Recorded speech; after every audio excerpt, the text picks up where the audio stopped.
सुराई दिए ओ सुराई दी ए मुंहिंजी मिठड़ी अम्मा एॾा त अच। अचां थी मासी अचां थी।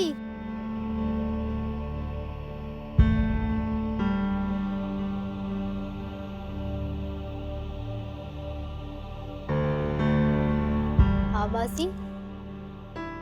ए दिए ए तोखे मूं टियों ॾींहुं चयो न त अरड़ वारी बनी ते हली काठियूं ढोईंदासीं।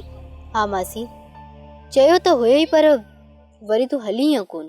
ऐं धी मूंखे त ॻाल्हि रही मुई विसरी वई। जेका तुंहिंजी मर्ज़ी मासी चवीं त हींअर हलूं जी चवीं त सुभाणे हलूं। ऐं धी आऊं त चवां थी हली ढोए अचूं। ए मासणे जो बि हाल पूरो लॻो पियो आहे न त ही ढोए अचे हा। मासी का ॻाल्हि कोन्हे पाण थियूं हलूं भली मूंखे वॾी भरी खणाए जा।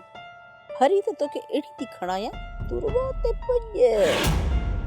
मासी छा पई सोची मासी? ए धीए ए सोचा पई त मासणे ॾिस वेचारो चाकी कोने अपर तू अची थियो आ। मासी रब रहम कंदो तूं हल त पाण काठियूं खणी अचूं।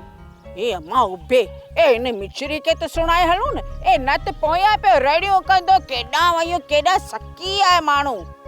ए गुजाड़ो र न ए असी वञू थी काठियूं जोरण। ए घर जी पारत थई मता रुगो ये सुम्या पियो जी।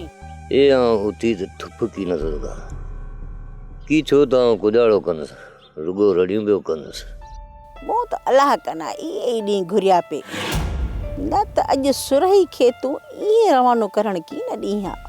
ए र न गुजाड़ो छो सोची चा पई बाट ने पजी। ए मिचरी ये सोचा पई वन्या कम न वन्या। ए र न हाने वन वन की न थो मरा। ए अल्लाह हालत तुंजी खराब पई लगे। अल्लाह मुखे जेको है न बस अल्लाह खैर कंदो खैर कंदो।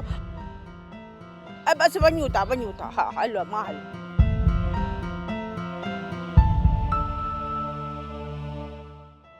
हेको थर जी वारी ॿियो पंध थक त थींदो न।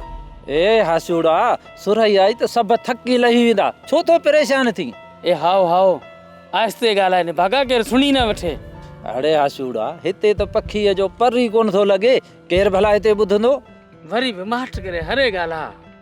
हाओ हाओ ए जुड़िया लॻे थो नूरी रन तोसां धोखो करे वई। ना हाशिम ना नूरी मूंसां धोखो न कंदी। मासी नूरी त अची वेंदी पर ये सिलू वारा अलाए केॾी महिल जी पकाए ईंदा। ए जुड़िया सिलू वारा बि अची वेंदा पर पहिरीं ॿाहिरि त पहुचे। सोप सीरियल सारंग जा तमाम एपिसोड्स ॾिसो HD क्वालिटी में। विजिट करियो असांजो YouTube channel Sindh TV HD drama.